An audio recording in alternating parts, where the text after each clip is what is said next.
എന്താ ഭംഗിയാ തിളയ്ക്ക്. ആദ്യം കടുകൂറ കേട്ടോ.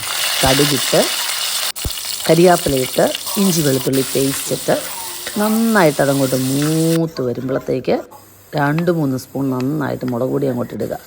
നല്ല ചൂടടിച്ച് വെളിച്ചെണ്ണ നിന്നതുകൊണ്ട് പടയും നല്ല കറുത്ത കളറിലങ്ങ് കിട്ടി. കുറച്ച് ഉലുവാപ്പൊടി ഇടണം, കൂടിപ്പോകരുത്, കയ്പ്പ് വരും. പിന്നെ തിളപ്പിച്ച് വെച്ച കുടംപുളി വെള്ളം ഒഴിക്കുക. അതിന് പുറകെ കഴുകി വൃത്തിയാക്കിയെടുത്ത് നമ്മുടെ വരാലിനെ അങ്ങോട്ട് കഷ്ണമായിട്ട് വെക്കുക. പണിയാകട്ടോ വൃത്തിയാക്കി എടുക്കാൻ, എന്നാലും സംഭവം അടിപൊളിയാണ്. അതിനുശേഷം നല്ല ഒരു കരിയാപ്പില തണ്ടങ്ങോട്ടിട്ട് മൂടി അടച്ചു വെക്കുക. ഒരു 10 മിനിറ്റ് കഴിയുമ്പോഴത്തേക്ക് നമ്മുടെ കറി ഏകദേശം റെഡിയാവും.